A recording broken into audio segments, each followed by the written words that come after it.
Oportunidade, esse convite, expressar a minha gratidão em nome de Deus e espero que a gente possa ter um momento de comunhão com o Senhor e com a sua palavra. No ano passado, um rapaz ele me procurou. Ele estava com problemas na área sexual. Ele era um rapaz homem já. E ele disse, olha, eu preciso conversar com alguém. Preciso muito me abrir com alguém. Eu disse, o que acontece? O que se passa? Ele disse, olha, eu enfrento muitos problemas na área sexual. Sou um rapaz de igreja, eu canto na igreja, eu amo a Jesus. Mas simplesmente eu não consigo vencer isso. E eu perguntei, fale com o seu pastor, se abra com ele, abre o seu coração para ele. Por que você não fala sobre isso? Ele simplesmente disse, olha, o meu pastor, talvez ele não leve esse assunto com muita seriedade. É uma coisa que não aborda com muita frequência. Por isso eu estou buscando ajuda fora. Às vezes, pessoas na igreja enfrentam problemas na área sexual e simplesmente a gente não conversa por causa da vergonha. Ou como se isso fosse um assunto que não fosse de relevância para a igreja. Vocês conseguem perceber que só a palavra sexo, a palavra pornografia, parece que nos incomoda. Parece que não é uma coisa da nossa realidade. Tipo, não é o que está dentro de nós. Nós demonizamos essas coisas, essa palavra. Mas não é o certo. Nós como igreja, nós temos a visão correta sobre a sexualidade. Nós devemos transmitir esse ensino. Nós como homens devemos passar esse ensino. Creio que tem pais de famílias, tem líderes que exercem ministério na igreja e nós realmente precisamos lutar contra esse pecado. A minha intenção hoje não é trazer apenas um estudo apologético mostrando que a pornografia é errado, porque todo mundo sabe que isso é errado. A minha intenção não é apenas encher a cabeça de vocês com informações, mas tocar de verdade os vossos corações com a palavra de Deus. Porque a pornografia nem é uma coisa se você viu ou não, se você vai ver ou não, mas é quando isso vai acontecer. Porque no nosso mundo que nós vivemos hoje, é quase impossível você não se deparar com isso. Tem nas músicas, séries, nos filmes, em tudo. Em tudo. Então é um assunto que nós devemos nos posicionar. Eu quero começar a minha mensagem hoje lendo um texto do profeta Jeremias, para a gente, no capítulo 17, para a gente entender a origem de todo o pecado na área sexual. Não só na área sexual, mas de todo o pecado em si. No capítulo 17 do profeta Jeremias,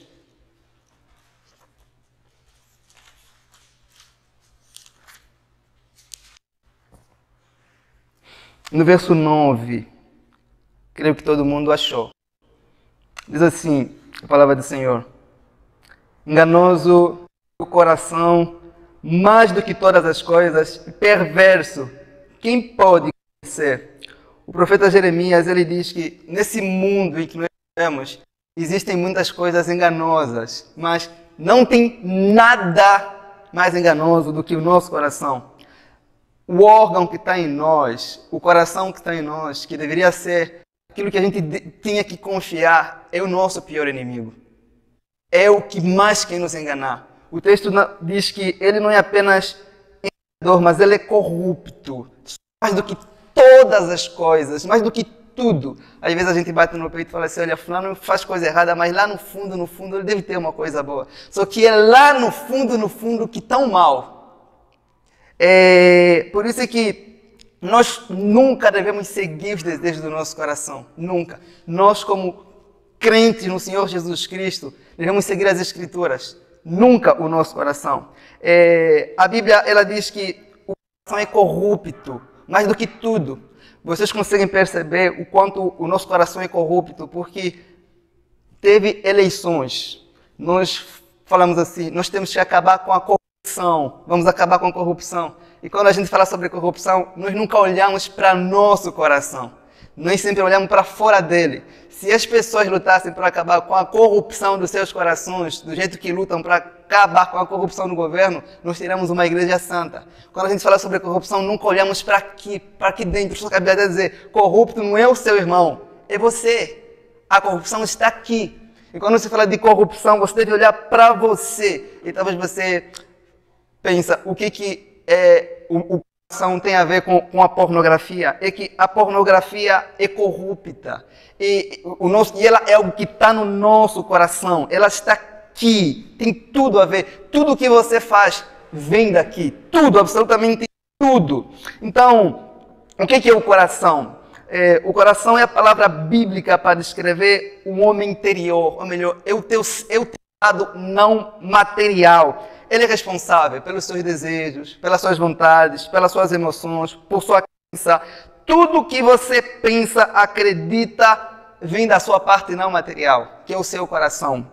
Então, por exemplo, se você está com sede, quem está com sede é a sua parte material. A sua parte material se move e vai procurar uma água para você tomar. Se você está com medo, isso é um sentimento, a sua parte não material está com medo, você vai ter que reagir. A sua parte material vai reagir, vai correr, vai atacar, vai fazer alguma coisa. Então, todas as nossas ações, tudo que nós fazemos, ela sai diretamente daqui dentro, é apenas uma reação. Então, quando nós vemos alguém consumindo pornografia ou se entregando a qualquer tipo de imoralidade sexual, não é uma coisa que aconteceu apenas por fora, como se fosse um gatilho que foi despertado. É uma coisa que já está dentro. Apenas a gente vai demonstrar por fora o que já está aqui. Todas as nossas ações, tudo que fazemos, até a sua vinda para esse culto, é uma coisa que já estava no seu coração. Tudo, tudo, tudo, tudo, tudo. Então, em Provérbios 27, verso 19, fala assim que, assim como a água reflete o rosto da gente, o coração mostra quem você é. Ou melhor, os seus impulsos, os desejos do seu coração mostram, eles definem as suas palavras, os seus gestos, as suas atitudes, mostram tudo isso. Por exemplo, você vê pessoas que falam palavrões. Mesmo quando a gente fala sem imaginar, ainda assim é uma coisa que estava dentro do seu coração. Ah, mas eu não quis. Não importa. Está a mostrar apenas o que já esteve dentro de você. Por isso que Jesus diz assim, que a abundância no coração, a boca fala. Então, se o teu coração está com avidez de pornografia, você vai. Porque você está cheio disso. Coração. Então, cada vídeo pornográfico que qualquer pessoa consome mostra uma coisa, mostra o estado do coração daquela pessoa. A pornografia é corrupta. Então, qualquer pessoa que consegue ver, mostra que o coração dessa pessoa é corrupto também. Então, os nossos olhos só suportam ver aquilo que o nosso coração suporta em silêncio. Aquilo que o nosso coração acolhe, aquilo que o nosso coração deseja. Então, Jesus diz em Mateus, diz assim que do coração procedem os maus pensamentos, o adultério, a blasfema, o falso testemunho, a prostituição. Nós sempre estamos acostumados a ver essas coisas e falar, é o demônio da prostituição, é o demônio disso. Não, Jesus está falando, não é demônio não. É os desejos do seu coração. O seu não deseja essas coisas. O homem odeia se responsabilizar pelos seus atos. O ser humano, para se destruir, não é só o demônio, não. É só seguir os desejos do coração dele. O nosso próprio coração, ele conhece o caminho da perdição. Os desejos do nosso coração, eles são piores. Eles podem nos fazer mais mal do que nossos piores inimigos. Os nossos desejos são malignos mesmo. O coração do homem não regenerado é assim. Então, se o problema procede do coração, o problema então é sério. Não é apenas um problema de vista que você tem. A pornografia não é um problema da internet. Não é um problema das mulheres se vestirem de forma sensual. Não, o problema está no coração. E se o coração está mal, meus irmãos, tudo está mal. Porque é daí onde vem tudo, tudo. Por quê? Porque se o coração está sujo, ele vai suportar com muita tranquilidade toda a sujeira que é na pornografia. A pornografia é suja em essência. Então, o coração está assim, ele apenas se identifica, ele é um ímã, ele atrai, sabe? Ele se sente normal. Então, o ser humano com um coração assim, ele é semelhante a quem? Ao porco. Já viram o porco? Todo mundo já viu o porco. O porco, ele é um animal que ama a sujeira, não sente incômodo pela sujeira. Não é por causa das coisas externas que estão no curral, não. O porco ama a sujeira porque o interior dele ama aquele lixo. Porque ele ama aquele ambiente. A sua natureza é assim. Vocês já viram uma coisa engraçada sobre o porco? Eu sempre falo isso lá na nossa igreja. É que o pescoço do porco não olha para cima. O pescoço do porco não sobe, assim, não olha para essa cruz, não. Ele só olha para o lixo que está na terra. Só assim, só mesmo, só assim. Então, o ser humano que consome pornografia, ele nunca vê que lá em cima tem alguém que está vendo ele. Nunca. Ele fica só preocupado. Será que alguém vai entrar? Será que alguém vai me pegar? Será que alguém vai ver? É como o porco. O porco é assim. A preocupação dele só está com as coisas da terra. Então, o ato externo dos nossos atos, eles definem o estado do nosso coração. Se afastar apenas dessas coisas com os olhos ajudam, mas o problema é muito mais profundo. É o coração que está mal, não é apenas os olhos, é o coração. É o coração que está mal. Eu gostaria de mostrar para vocês, meus irmãos, alguns pecados horríveis que a gente comete quando a gente consome a pornografia. Vocês conseguem ver que só essa palavra parece que causa um desconforto no eclesiástico, como se fosse uma coisa que não existisse, uma coisa fora da nossa realidade. Mas isso incomoda aqui, agora incomoda. Mas é uma coisa que faz parte da vida, do dia a dia. Isso está nas músicas, como eu falei, está presente. Então, o salmista, no Salmo 42, no verso 7, ele fala assim: um abismo chama outro abismo. Ninguém consegue consumir apenas pornografia. Quando você consome esse tipo de conteúdo, você tem que alimentar esse pecado com outros pecados mais pesados. O profeta Ezequiel, no capítulo 14, no verso 3, ele fala assim: filho do homem, estes homens levantaram ídolos dentro do seu coração. O profeta de Deus fala: os homens levantaram ídolos no seu coração. E o Senhor, quando deu a lei de Moisés, para Moisés, no capítulo 20 de Êxodo, no verso 3, ele fala assim: não terás outros deuses diante de mim. Essa palavra quer dizer, você não pode ter nada no seu coração, na sua vida, que compete com Deus no mesmo nível, na mesma igualdade. Pode não ser um ídolo visível, mas se há algum desejo, algum sentimento no seu coração que disputa com o teu sentimento por Deus, você colocou um ídolo diante de Deus. Está no mesmo nível, no mesmo poder. Então, um dos pecados que a gente comete quando se entrega à pornografia é a idolatria. Eu pretendo provar isso. De três formas. Todo ídolo, ele exige comunhão ou adoração. Todo ídolo exige isso. Mateus 6,6, Jesus fala assim: mas você, quando entrar no seu quarto, fecha a porta, e o teu pai que está em secreto vai fazer o quê? Ele vai ouvir você. A ordem divina é para você fechar a porta do seu quarto e estar em comunhão com ele. Você vai ver que qualquer pessoa que se entrega na pornografia, ele fecha a porta do quarto não para ter comunhão com Deus, mas para ter comunhão com seu ídolo. Antigamente você fechava a porta do seu quarto para orar, mas agora você fecha para quê? Para estar em secreto com a pornografia. E o quarto, que deveria ser lugar de comunhão com o Altíssimo, se torna lugar de comunhão com mulheres que você consome por meio de uma tela. O quarto já não é mais o jardim do Éden, é Sodoma agora, onde tem todo tipo de promiscuidade. Então, você vê que quando você realmente tem um ídolo, você está em secreto com ele, você quer proteger, você quer preservar, você se oculta. E só que o nosso oculto deveria ser com o Senhor nosso Deus. E toda vez que você come isso em secreto, é como se você tivesse a prestar a um culto mesmo, a comunhão com seu ídolo. E essa comunhão é tão importante que você não quer que ninguém interrompa. E você faz o quê? Fecha a porta. Fecha a porta do banheiro, da sua casa, do seu escritório. E assim como todo ídolo, o seu secreto já não é mais com Deus Todo-Poderoso. Você está dando ao ídolo uma coisa que você deveria dar para quem? Para Deus, o seu secreto. Você faz isso. E aquilo que você faz em secreto é o que você é. Quem você adora, quem você pensa, quem você reverencia quando ninguém está vendo, é o Deus da sua vida, é o Senhor da sua vida.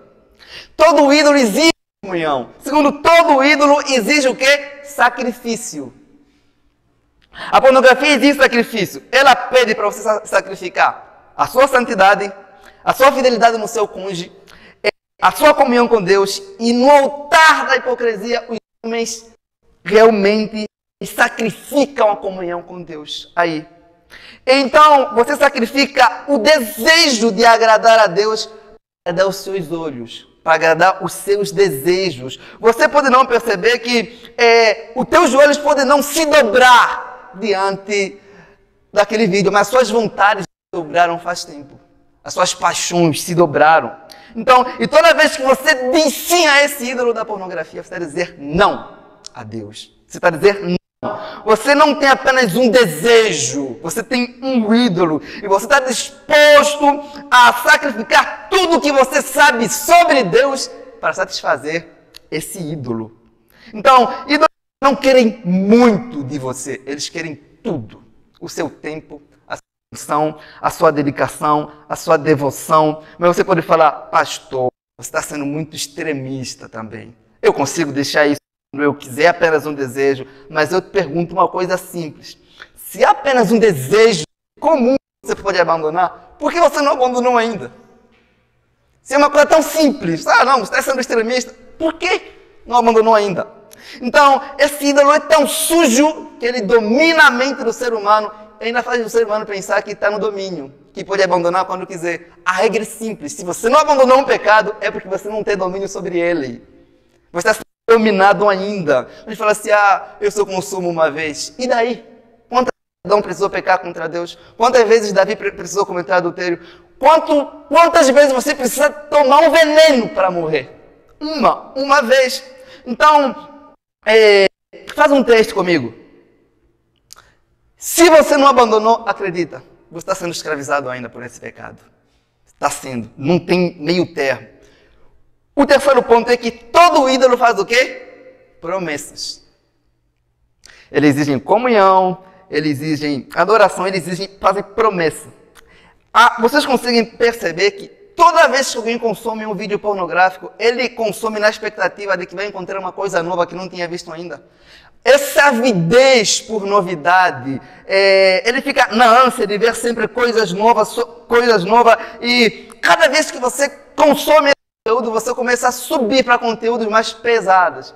Antigamente, você talvez consumia a pornografia para ver um homem e uma mulher tendo relações. Depois, isso já não satisfaz a sua expectativa. Você quer ver uma mulher e dois homens. Depois, você não quer ver mais uma mulher e dois homens. Você quer ver duas mulheres. E você quer ver estupros. A tendência é você sempre subir de grau mais elevados para o abismo. Quando a gente fala sobre pornografia, você vai estar sempre indo, mas não chegar ao fim, porque o povo não tem fim. É cada vez mais sujo. É assim. Então, esses ídolos, eles prometem te alegrar. Quando você está triste, angustiado, desanimado, sozinho, você vai lá, pega no seu celular que você usa para ouvir louvor, para mandar mensagem nos irmãos, para tratar as coisas da igreja, e você consome isso, na esperança de que vai sair mais alegre, ou que vai ter uma companhia, só que você acaba saindo mais triste. Ela mente, a pornografia mente, ela faz promessas que não tem nenhum poder para cumprir. Ela sempre vai tirar algo de você, sempre. Ela vai tirar a paz que Deus deu para você. A alegria que tem você perde, porque ela sempre promete, ela promete muito, meus irmãos, mas ela não cumpre nada. E quando Satanás quer entrar e destruir a vida de um homem de Deus, ele sempre chega na área sexual. Não tem jeito. Olhem para Davi, olhem para Sansão, olhem para Salomão, não tem jeito. Ele chega e destrói mesmo. Não importa se você é sábio como Salomão, forte como Sansão, ou valente como Davi. Se você brincar com pecado sexual, tudo que nós vamos falar é que você um dia foi nosso irmão. Porque você não vai conseguir permanecer firme. Nós vemos homens valentes como Davi e Sansão, que falharam nessa área. O segundo pecado que você comete quando você alimenta esse pecado é o adultério. Em Mateus 5, Jesus, ele diz assim: não cometerás o quê? Adultério. Mas eu vos digo que todo aquele que olhar para uma mulher com intenção lascívia já cometeu adultério com ela. A pornografia não leva ao adultério. A pornografia é adultério. Jesus está falando assim, não é que se você começar a consumir muita pornografia, lá na frente você vai adulterar. Não. Você já começou a adulterar. Jesus fala assim, aquele que desejar uma mulher em seu coração já cometeu adultério. E quando você está diante de um vídeo pornográfico, você não fica pensando no feijão, você não fica pensando no macarrão, você fica pensando naquela mulher, desejando, cobiçando. E você está pecando contra Deus. E se você é casado, você está pecando contra Deus, contra o seu cônjuge, contra a sua família, contra a igreja. E se você é solteiro, está pecando contra a sua futura família, o seu futuro cônjuge. Tem relações com alguém, não ser casado com você é pecado entre Deus. Ainda que essa relação ocorra apenas aqui, na sua casa. Quem sabe nessa noite nós estamos diante de pessoas que vivem na prática do adultério. Ninguém sabe. Mas Jesus está dizendo assim, se você alimenta desejos impuros por alguém que não se casou com você, você já é adulto. Porque não é possível consumir pornografia e você continuar sendo fiel ao seu cônjuge. Não é possível. Porque não é possível você manter o seu desejo por sua esposa se você está consumindo outras mulheres numa tela. Não é possível. Você está traindo o seu cônjuge. Então, e também em nenhum lugar nas Escrituras diz que a traição, o adultério, se limita apenas ao ato quê? Físico. Quando você estava você fez a promessa diante de Deus, do pastor, você disse que você seria fiel à sua esposa em tudo. E essa fidelidade abrange os teus desejos. Abrange as suas emoções. E talvez você só nunca traiu o seu cônjuge. Não é porque você não quer, não. É porque você nunca teve a oportunidade. Mas como você tem oportunidades de trair com outras mulheres, por meio de uma tela, você faz. Tem pecados, irmãos, que nós nunca cometemos, não é porque nós não queremos, é porque nunca tivemos oportunidade. Então, se você tem coragem de consumir alguém por meio de uma tela, você tem coragem de executar na parte prática. Você tem. Porque se é errado desejar, se é errado fazer, é errado o quê? Desejar também. Se o desejo em si não te incomoda, a prática não vai te incomodar. Lembra que eu falei lá no início sobre o coração?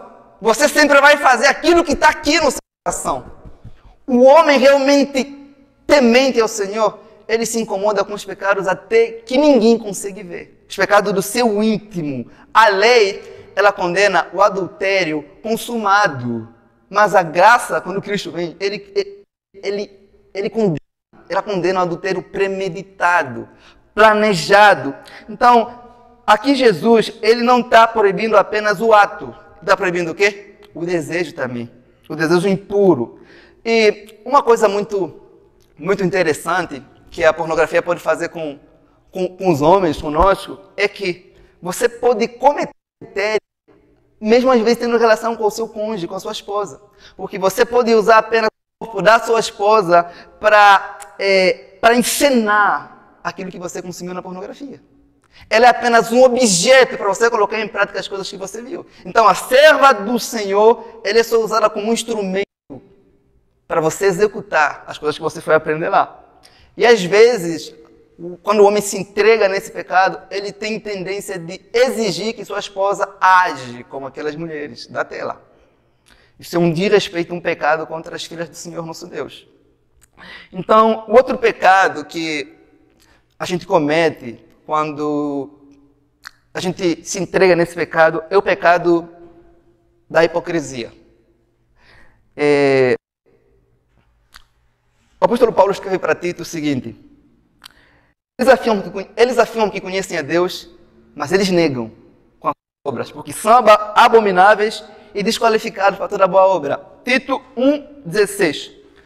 Mateus 23, 27, ele fala assim: ai de vós, escribas, hipócritas, vocês são semelhantes aos sepulcros caiados, porque realmente por fora vocês estão bem, mas por dentro, os vossos desejos, os vossos corações, eles desejam coisas más.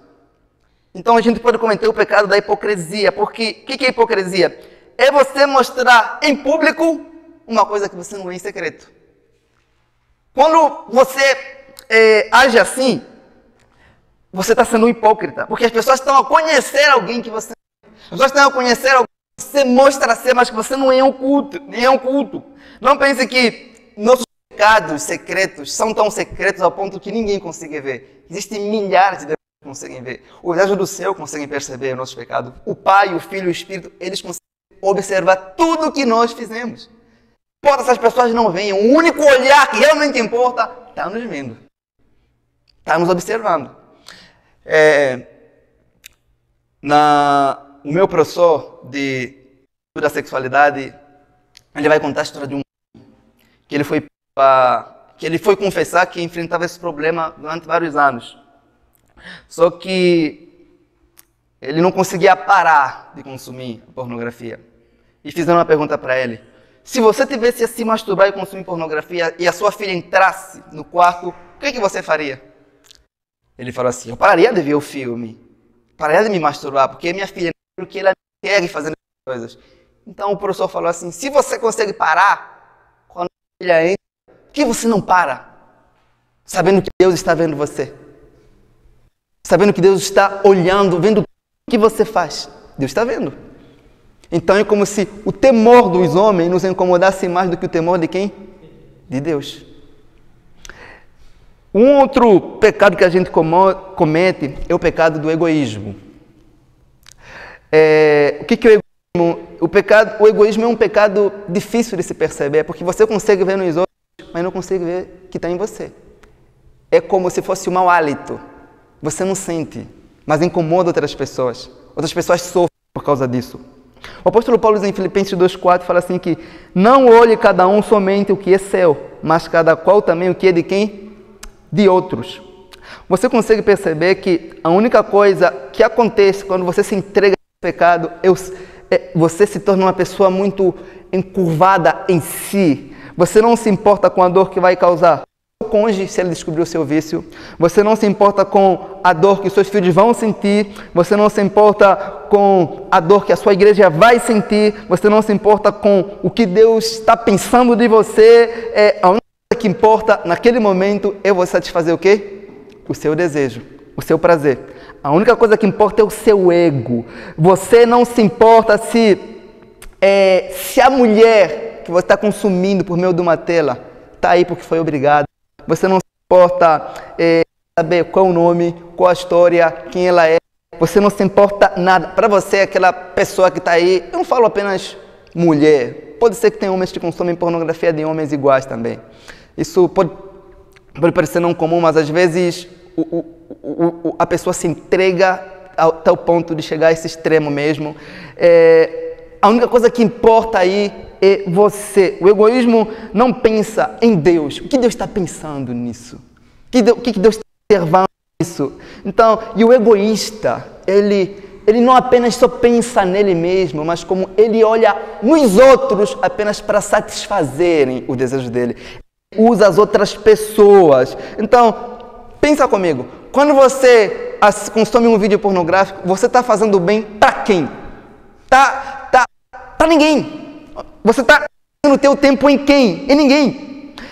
A única coisa que importa é o seu desejo. Você não investe tempo com ninguém. Isso é algo tão nojento, irmãos, que cega tanto o ser humano que a pessoa pensa assim: não estou fazendo mal para ninguém.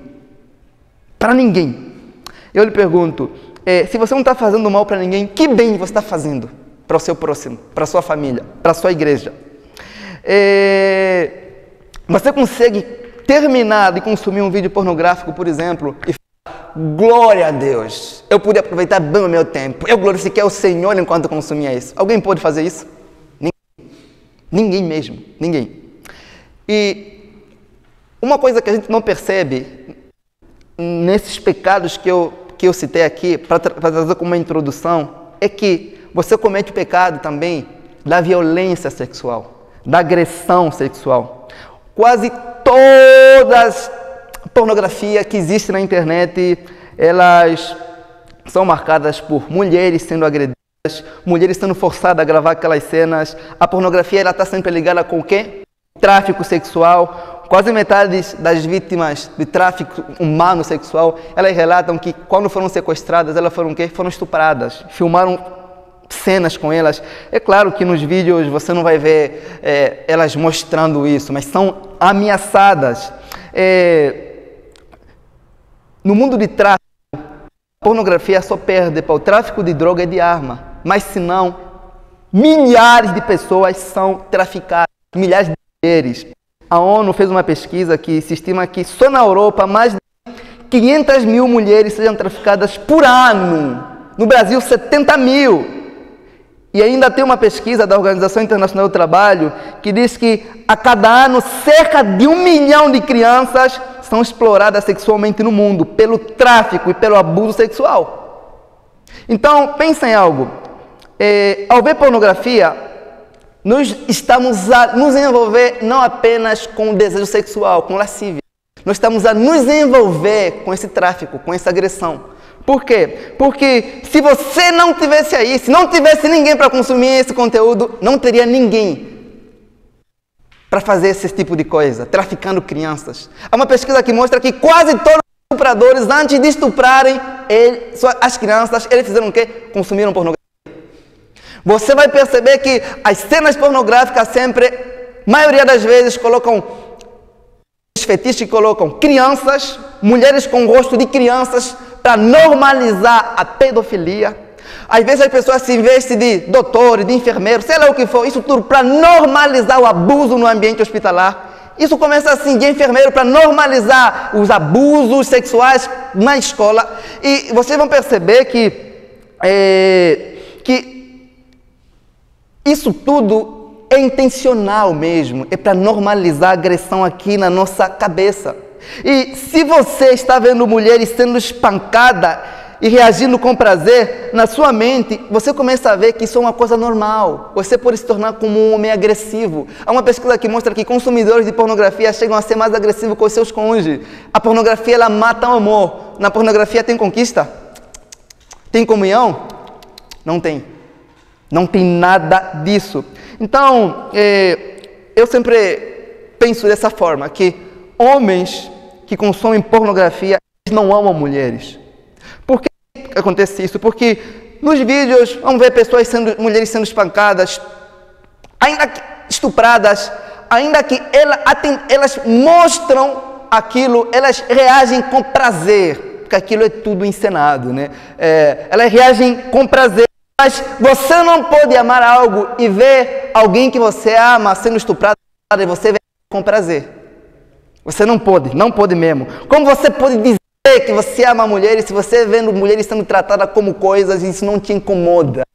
Isso não fere você. A pornografia, mesmo em silêncio, ela nos ensina que mulher não tem nenhum valor, só serve para sexo. Na pornografia sempre passa a imagem de que mulheres sempre querem sexo. Só que se você é casado, você sabe que isso não é verdade. Ela passa essa imagem para nós. A mulher só tem essa utilidade. E homem que consome realmente pornografia, ele não consegue ver utilidade da mulher vestida, com roupa. Não vê muita utilidade, não vê graça, não vê beleza. Ela nos ensina que a beleza da mulher é quando ela se despe diante do homem.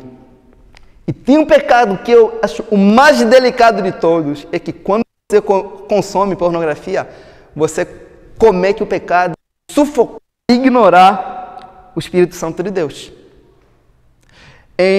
Paulo fala em Tessalonicenses 5:19, fala assim, não apagues o Espírito, não extinga o Espírito, fala sobre isso.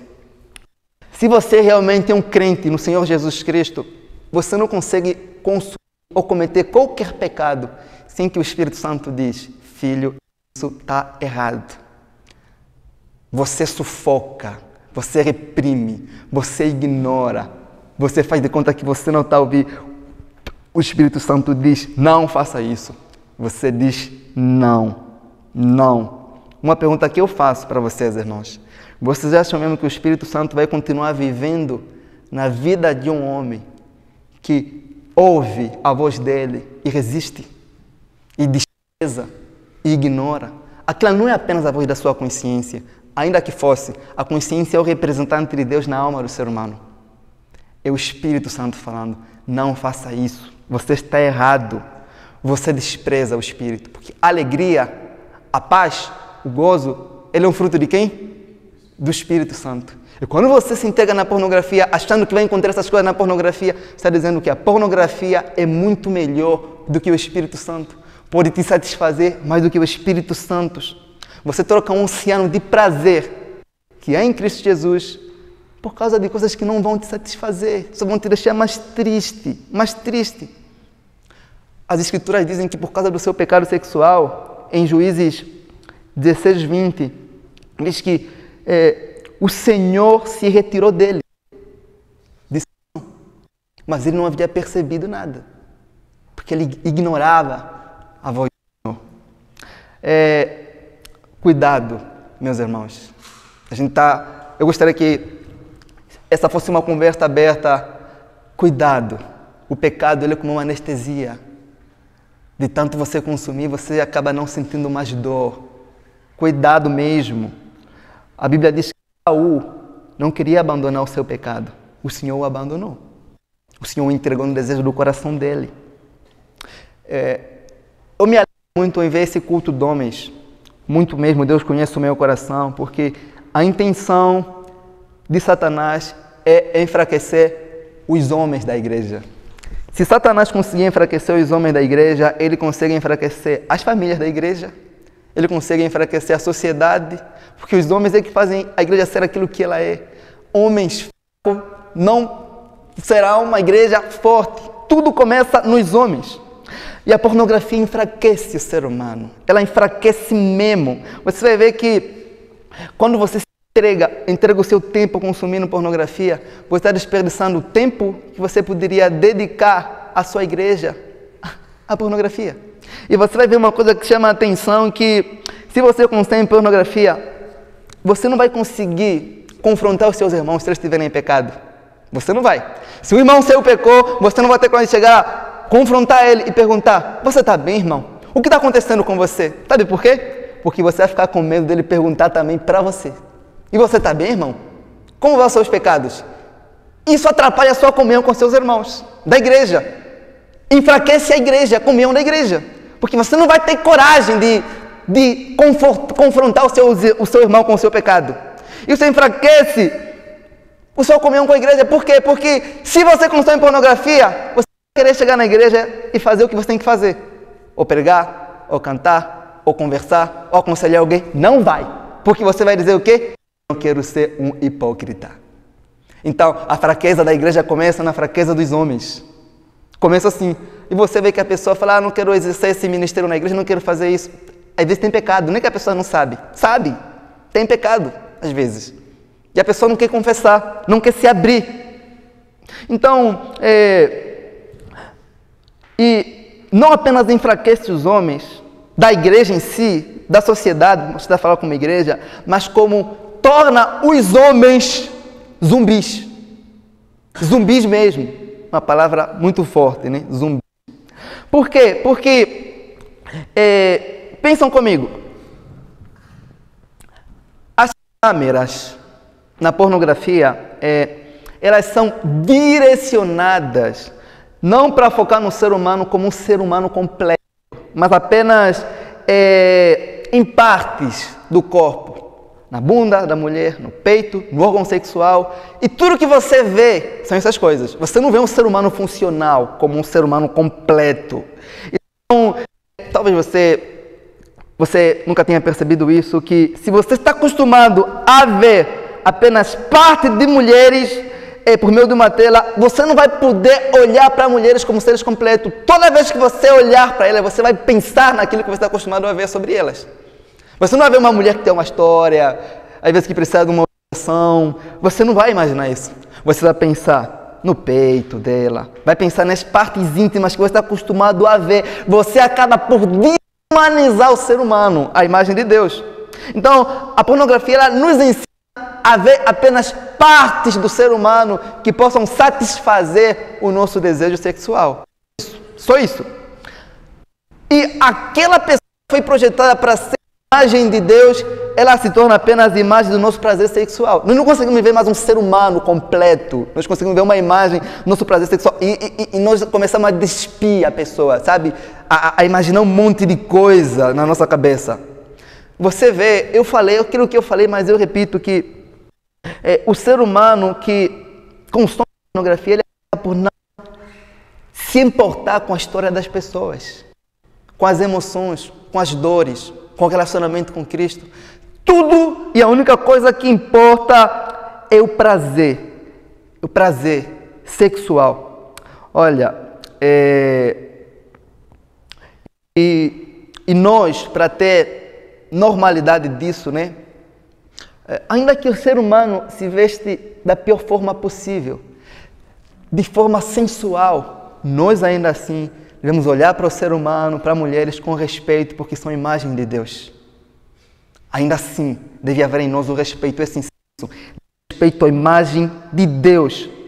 E a pornografia, ela nos afeta a longo prazo. Se você comer um negócio ruim, uma comida ruim, você vai comer agora e vai sair pelo esgoto. Mas se você consumir pornografia, vai ficar na sua cabeça quando você for aconselhar alguém. Ela nos causa mais mal do que comida estragada, porque ela fica aqui no nosso subconsciente. E uma das coisas que afeta a igreja do Senhor é que, como não se fala sobre esses assuntos, se tem uma certa vergonha de falar sobre sexualidade. Não sei se vocês já ouviram aquela música da Rita Lee, que ela fala assim, como é que ela diz? Ela não é crente, ela fala assim, sexo é pagão e amor é cristão. A gente pega essa filosofia como se fosse real. E as pessoas que não têm a visão correta sobre a sexualidade ensinam a igreja, ensinam os filhos, ensinam a sociedade. Se a igreja não está ensinando sobre esse assunto, alguém vai ensinar sobre esse assunto. As pessoas vão ter que aprender sobre esse assunto. E se não estão aprendendo aqui, acreditem, estão aprendendo na internet, com a pornografia. Em algum lugar elas vão ter, porque você não pode fugir, você tem desejos sexuais, você tem curiosidades. Então, às vezes o jovem na igreja, ele fala, eu quero aprender sobre sexo, ele vai consumir pornografia, ele fica aí, fala, agora quando eu casar eu vou arrasar. Só que a pornografia não te ensina sobre sexo, a pornografia te ensina a consumir mais pornografia. Não é sobre sexo que você está aprendendo aí. O sexo você aprende no casamento, com o seu cônjuge, com uma pessoa real, verdadeira, não na pornografia. Então, você vê que o jovem entra nessa área, ele sabe quando vai começar a pornografia, ele não sabe quando vai terminar. É um poço que tem várias portas, mas não tem quase nenhuma de saída. Ele sabe, é como a chuva, sabe a chuva? Sabemos quando vai começar, os trovões, mas não sabemos quando vai terminar. No início a pessoa pensa que é apenas um desejo, só que depois, então, quando o vício pega, ela começa a perceber que é uma necessidade. Então, se você é uma pessoa solteira e você consome pornografia, você está consumindo uma prática que vai destruir o seu futuro casamento. Você, na verdade, está destruindo o seu futuro casamento sem antes se casar. Porque você está adquirindo hábitos, costumes, práticas, fetiches que não são reais. De pessoas que não têm nenhum temor a Deus. Você imagina o que é destruir uma coisa que você nem construiu? É isso que você faz. Eu tenho tendência de mostrar o porquê dessa minha fala. Eu gosto de usar esse exemplo aqui. Imagina que, por exemplo, você é uma pessoa que está vendo imagens, vamos supor, de hambúrguer. Sabe as imagens do McDonald's? Você fica vendo hambúrguer aí o dia todo, aí tudo é gostoso, o negócio, o pão é assim grandão, grandão mesmo. É tudo uma belezura, a batata é amarela, dourada, o alface é forte, você olha para aquilo e você deseja aquilo. Mas quando você chega no estabelecimento, quando você chega lá, você que passou o dia 24 horas do seu dia vendo aquele hambúrguer, naquela imagem, você chega lá para ir comprar o hambúrguer, para ver o hambúrguer, você vê o hambúrguer e você fala, é diferente da que você viu na imagem. Você vê que o queijo nem aparece, o pão é assim. Eu já tive um problema uma vez por causa disso. Eu falei, chama um gerente, porque você enganoso, entendeu? Eu vi isso, eu falei, chama um gerente. Mas eles falam assim, não, isso aqui foi meramente ilustrativo. Eu falei, não, com letra pequena não, entendeu? Então, quando a pessoa está acostumada a ver aquelas mulheres na pornografia perfeitas, aqueles corpos, aquela coisa que a gente sabe, e quando você entra no ato real, você olha para sua esposa, aquilo te fere. É assim como você viu na pornografia. Sabem por quê? Porque a sua esposa é uma mulher real. Tudo que é artificial sempre será melhor do que aquilo que é real. Então você começa a criar um monte de expectativas, você se torna um ser humano exigente. Isso aqui aí tem encenações, tem Photoshop, tem edições, tem um monte de coisas. Então, esse é um dos da pornografia. Você se torna um humano muito exigente, com muitas expectativas. A pornografia, ela afeta diretamente o modo que você olha para o seu cônjuge. Você começa a ver uma mulher com o peito caído, uma mulher fraca, uma mulher que não tem aquele corpo, uma mulher... Você começa a ver que sua mulher está gorda, tudo que ela fala está chato, e você começa a se tornar exigente demais. Só que o problema não está nela. Está em você. A gente se torna exigente demais. Então, a gente começa a comparar. O ser humano é assim por natureza. Por que ela não faz isso? Por que ela não é assim? Eu repito, irmãos, o que é artificial sempre será melhor do que aquilo que é real. Então, e tem mais, eu falo isso porque eu aconselho pessoas nessa área sexual, e as pessoas, elas começam a exigir às vezes que os seus cônjuges agem como aquelas pessoas da pornografia.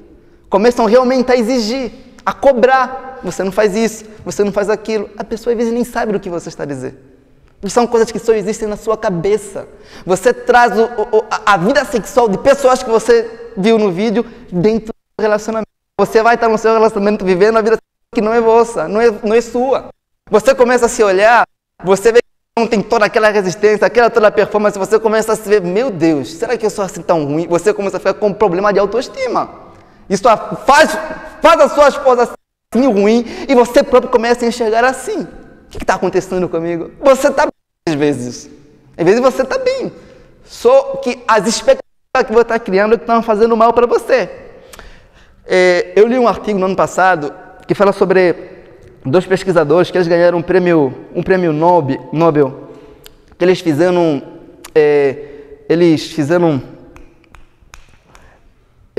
como é que fala? Um mutante, um robozinho de borboletas. Eles pegaram uma borboleta fêmea, pegaram tudo que uma borboleta fêmea tem e criaram uma borboleta artificial. E exageraram em tudo que chamava atenção nas borboletas machos. Não sei, é borboleta macho, irmão? É borboleta macho, né? Borboleto, né? Fêmea e macho. Então, aqueles cientistas criaram aquelas borboletas artificiais, exageraram em tudo e soltaram elas. E os machos, eles começaram a ir atrás dessas borboletas artificiais, ignorando as borboletas reais, ignorando tudo. Não acasalaram com as borboletas artificiais porque elas não eram funcionais para eles e estavam a desprezar as que eram funcionais para ele. Isso não é comum? Isso não te faz lembrar algo da pornografia? Não é assim que ela cria em nós? Essas expectativas que despertam em nós isso? Como as borboletas foram enganadas, assim, muitos dos homens na igreja, a sociedade tem sido enganada assim. A ver sobre as mulheres de forma errada mesmo. E uma das coisas, nós, como igreja, é que nós temos vergonha de confessar pecados na área sexual. Quase toda pessoa que fala assim, eu preciso contar algo para você, pastor, que nunca contei para ninguém, sempre é sobre esse assunto. Nós temos vergonha.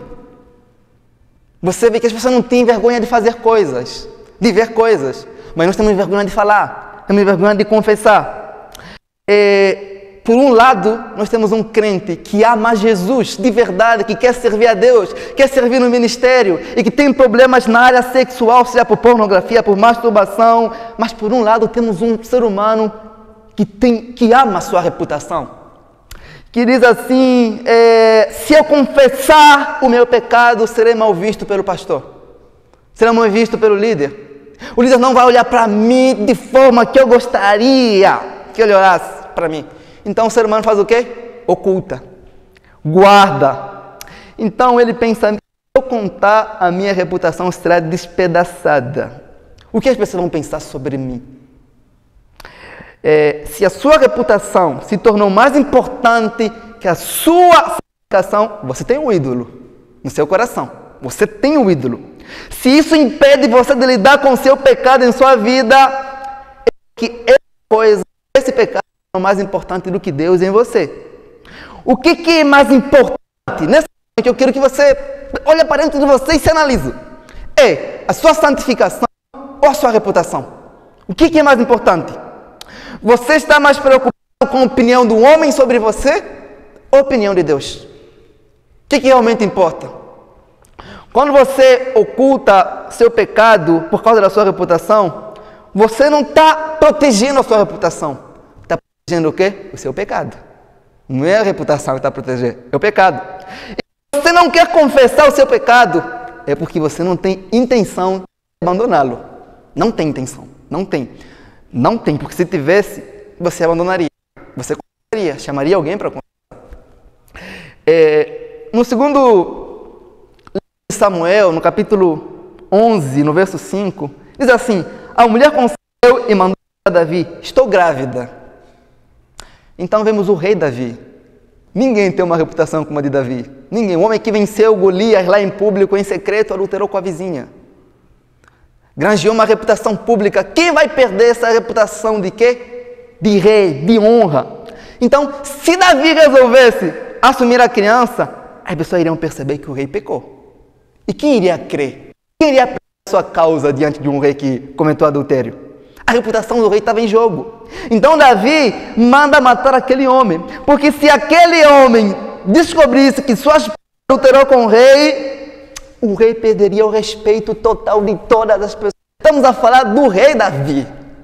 Perderia o homem da lei. Então estava em jogo aí a sua reputação, a sua santificação. Então Davi, para não confessar o seu pecado, ele preferiu matar o inocente. Vocês conseguem ver o quanto isso é sério? Ele fala, é melhor que alguém morra do que alguém descubra que eu tenho problema na área sexual, e que eu cometi um adultério. Ele usou toda a sabedoria que ele recebeu de Deus para proteger o seu povo, para matar um dos seus soldados, só para ninguém descobrir o seu pecado. Então, imagina aquele que recebeu o poder para proteger, é o que mata agora. Por causa do quê? Da reputação dele. Ele quer preservar os homens para ocultar seus pecados, têm coragem de fazer qualquer coisa. Para ocultar sua boa reputação, eles usam toda a segurança, se trancam no banheiro, apagam o histórico, ocultam um monte de coisas, inventam problemas que não existem, até que Deus teve que levantar um profeta. Só que Davi não estava fora da congregação. Davi nunca deixou de cultuar o Senhor. Ele sempre esteve aí. Ele ficou um ano assim, ocultando o seu pecado. Talvez, nessa noite, tenha alguém assim, que não abandonou a congregação, está exercendo sua função de rei como Davi, mas que tem um problema na área sexual, mas que nunca confessou para ninguém. E Davi pensou que, pelo fato de ter passado muito tempo, Deus havia esquecido, porque ele estava exercendo sua função tranquilamente. Talvez tenha alguém assim, nessa noite. Então, você hoje tem essa escolha de permanecer em oculto, como Davi, confessá-lo. Quando o ser humano oculta o seu pecado, o próprio Deus revela. Ele revela mesmo, assim como ele revelou o pecado de Davi. Deus pode de fato revelar o seu pecado. Cria uma circunstância para que as pessoas se apercebam, porque você não quis confessá-lo. Quando o ser humano confessa o seu pecado, o próprio Deus no céu, ele se encarrega de ocultar o pecado do ser humano, como é o do perdão, da transformação. Davi, ele ficou a racionalizar o seguinte: se eu contar, confessar, talvez vou perder o meu cargo de rei. Talvez eu perca o cargo.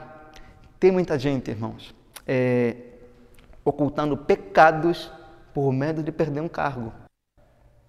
Tem gente assim, ocultando o pecado por causa disso. Nós somos os homens da igreja, os pilares da igreja. A nossa santificação é melhor que o nosso cargo. A nossa comunhão com Deus é melhor que o cargo que nós possamos ter. Então, você vê que toda vez que você oculta o seu pecado, você perde alguma coisa. Você perde a oportunidade que as pessoas têm por você. Você pode até pecar em paz. Não, você nunca vai ter paz quando peca. Quando termina de pecar. O pecado sempre vai tirar alguma coisa de você. Vai causar medo. Vai causar pânico, ansiedade, preocupação. E se descobrirem o que eu fiz? Será que não está sendo hipócrita? E Davi, exercendo o seu ofício de rei, sem dizer nada. Nada, nada, nada. Olha,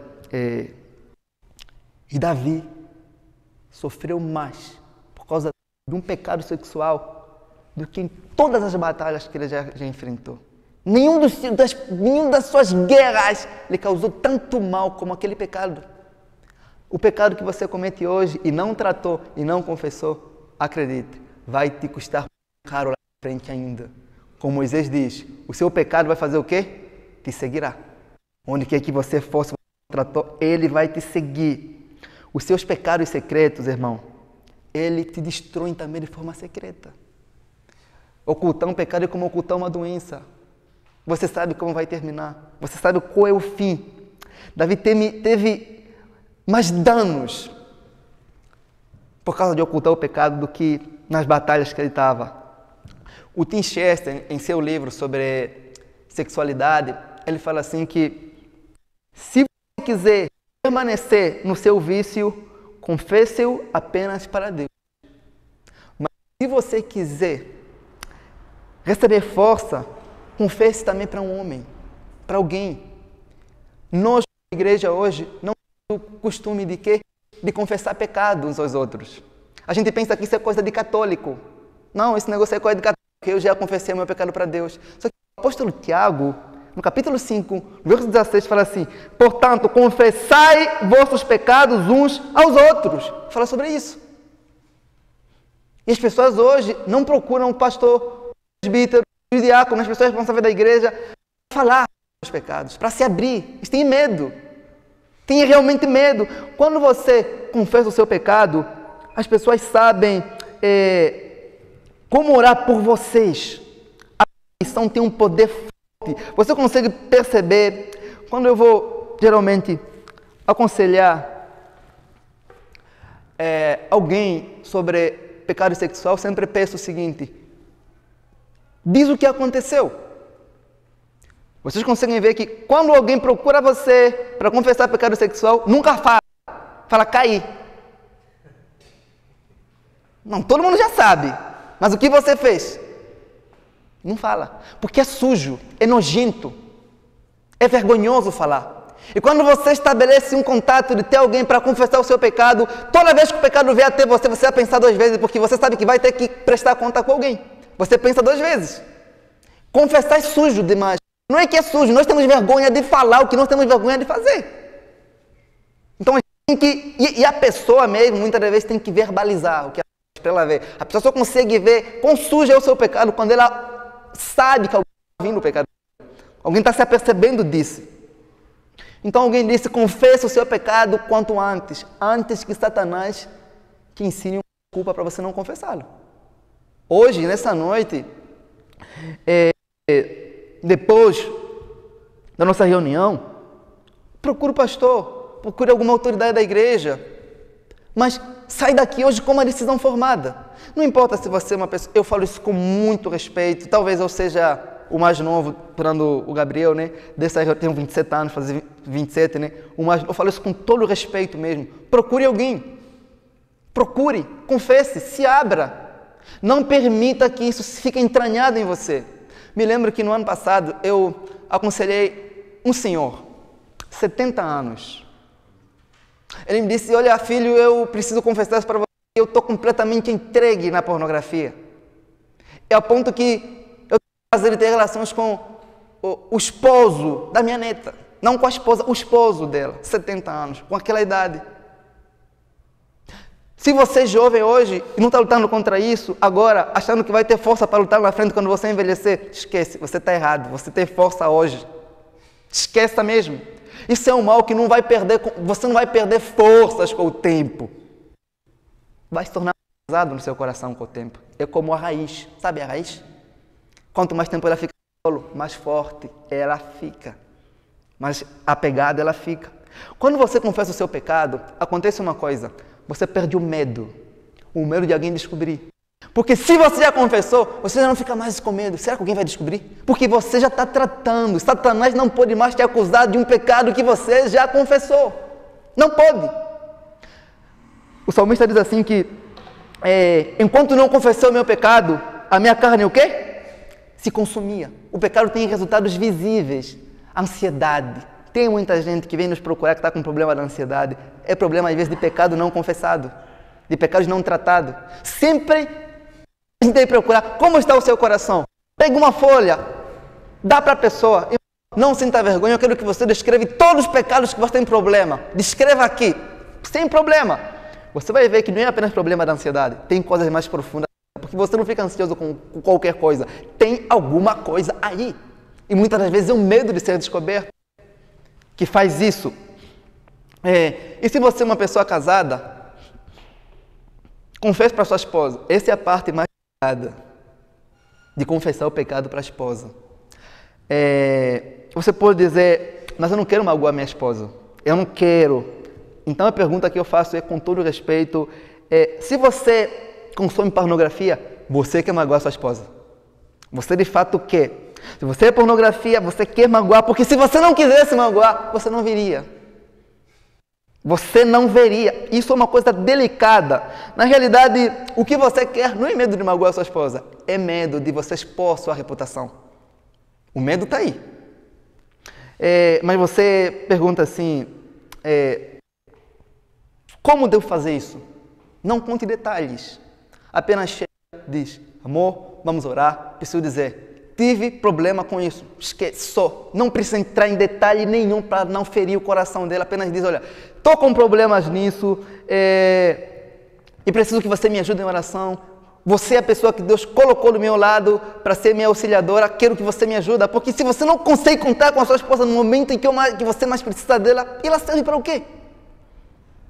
Ela é a pessoa que você deve confessar, procurar ajuda. É a bengala que Deus colocou na sua vida para você se apoiar e não cair. Não tenha vergonha. Mas o que minha esposa vai pensar? Você diz. Essa é uma pergunta que você deveria fazer antes de consumir pornografia. Não depois, no momento da confissão. É depois. Antes. O que minha esposa vai pensar se eu fazer isso? Não tenha vergonha. Por que eu falo isso? Porque a pornografia é um pecado contra ela, contra a sua esposa. Porque o tempo que você dedica a consumir a pornografia, vendo aqueles vídeos, é o tempo que você deveria dedicar nela. Ela é afetada. Você usa o seu tempo, as suas energias, o seu prazer. Você consome outras mulheres sem sair de casa, às vezes deixa de ter relações com ela por causa disso. Ela é diretamente afetada. O que é o casamento, meus irmãos? É a união de dois pecadores, para um ajudar o outro a vencer o seu pecado. São dois pecadores. Você tem os seus pecados, ela tem os seus pecados. Se abra. Mas eu estou nisso há muito tempo. Já tem muito tempo. Não importa. Fale, confessa. Mas fala assim, mas isso pode estragar o meu casamento. A confissão não estraga casamento nenhum. A confissão não destrói ninguém. O que destrói é o pecado. O pecado destrói. A confissão pode levantar no coração dela a confiança de que você realmente busca de ajuda. Acredite, se hoje nessa noite você sair daqui e tiver esse problema e não conversar com ela com sabedoria, um dia ela vai pegar você e o problema vai ser maior. É melhor hoje você, irmãos, não é com sabedoria, procure, fale, ou procure alguém, um responsável da igreja, ou um irmão com sabedoria, pedindo alguns conselhos de como você vai se dirigir. A minha dica para não posso entrar em muitos detalhes, né? Não conte nenhum detalhe. Não, apenas diz, tenho um problema com isso, me ajude em oração. Amém. Tem um texto bíblico em Eclesiastes 4, 9, fala assim que melhor serem dois do que um. É melhor ter alguém te ajudando na luta contra esse pecado do que você lutar sozinho. Porque um vai fortalecer o outro. Olha, e não conte sem primeiro você começar a se acompanhar com alguém. Assim, um exemplo. Converse com um homem, com um irmão, você chega para ela e fala assim, olha, amor, eu tenho um problema com isso, mas já estou me acompanhando com alguém. O pastor está me acompanhando, o irmão está me acompanhando, estou a orar com alguém, estou nesse propósito com alguém. Você deve mostrar um problema que você já está solucionando. Não é chegar só a mostrar o problema, irmão. Você pode criar até outro problema. Mas a intenção de você conversar para alguém é mesmo com a intenção de fazer o quê? De mudança mesmo. Mas nós sabemos que a pornografia é um problema diretamente do coração. Mas tem alguns gatilhos. Eu separei alguns gatilhos que despertam no coração do homem o prazer pela pornografia. E o primeiro é a carência, a solidão.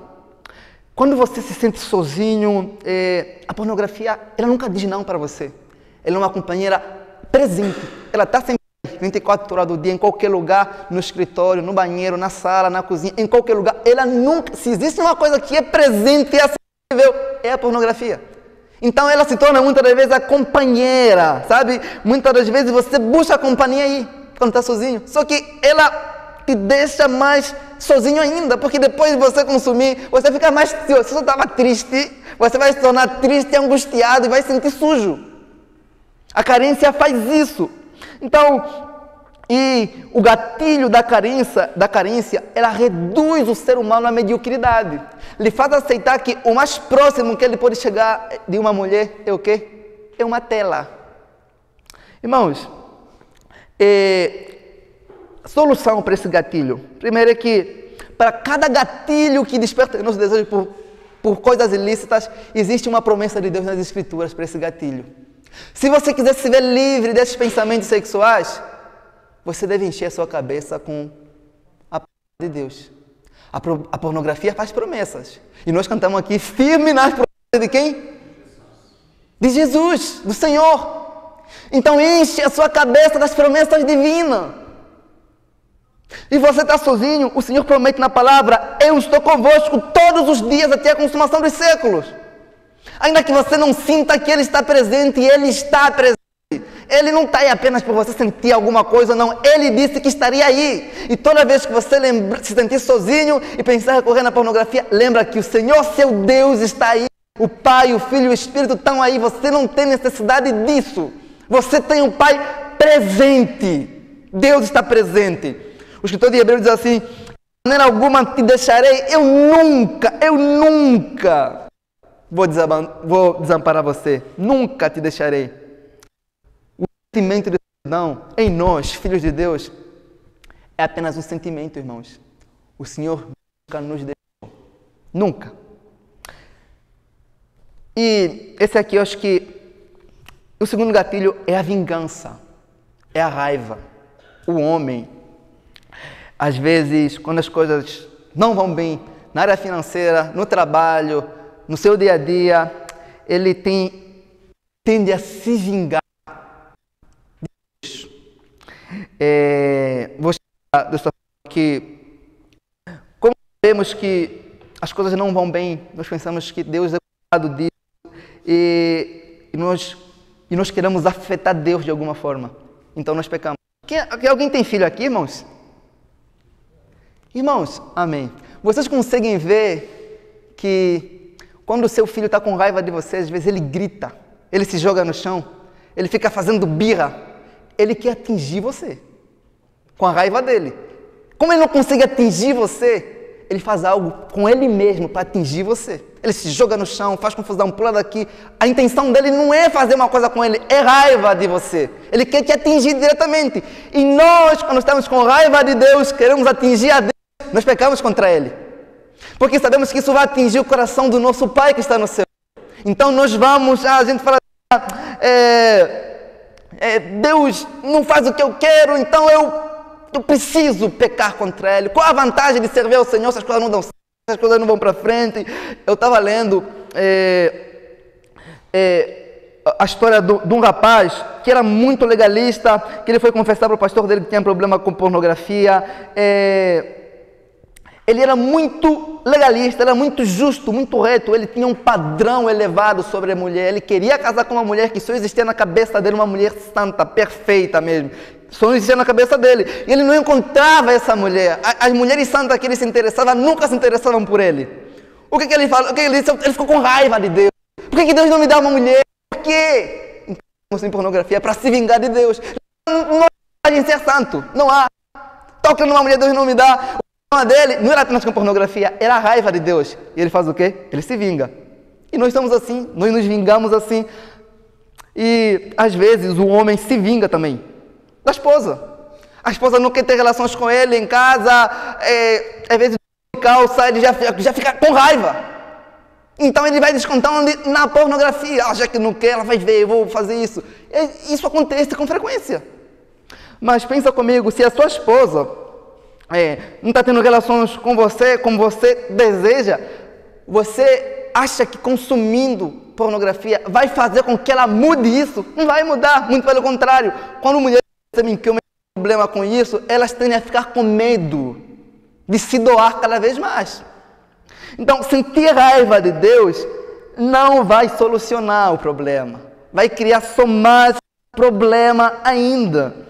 E o Senhor, Ele diz assim, espere no Senhor, espere. Se as coisas estão dando ruim para você, não vão para frente, pecar não é a solução. Espere no Senhor. O que espera no Senhor renovarão as suas forças e voarão como águia. Eles jamais vão se cansar. O salmista diz assim no Salmo 25, verso 3, nenhum dos que esperam em ti ficará o quê? Decepcionado. Não há ninguém que esperou em Deus com fidelidade e se decepcionou. Ninguém.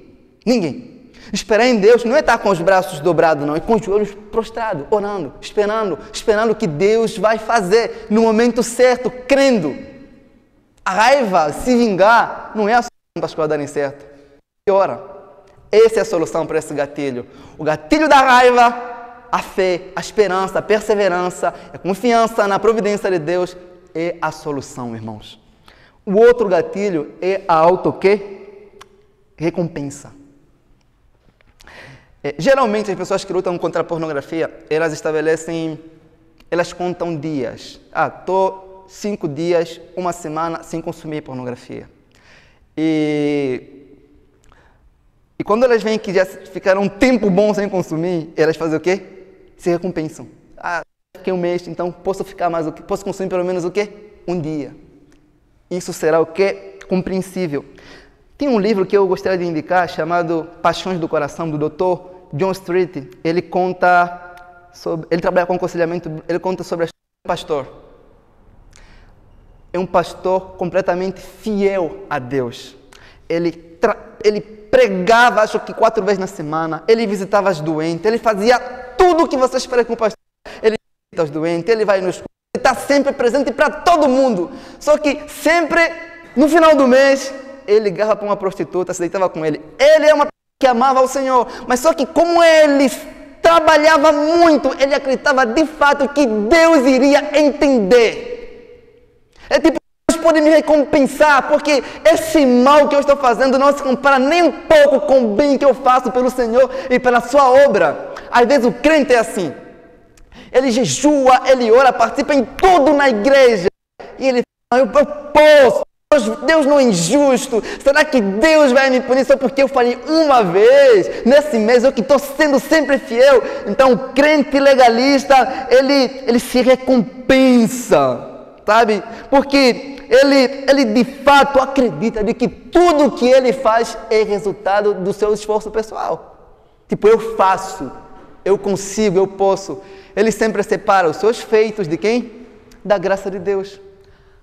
A solução para esse gatilho, irmãos, é você entender que tem Lucas 17:10. Depois que você ter feito tudo, você diz o quê? Eu sou servo inútil. Você não tem direito a uma recompensa. Aqui. E quem vai recompensar você? É o Senhor Deus, não é você. Esse gatilho que mais as pessoas. O senso de santidade elevado ao ponto de que pode cometer um pecado que não vai afetar nada. Adão não precisou pecar várias vezes, irmãos. Estou quase terminando, irmãos. E outro gatilho é a rejeição. Algumas pessoas, às vezes, são rejeitadas e têm vergonha de si mesmo. Elas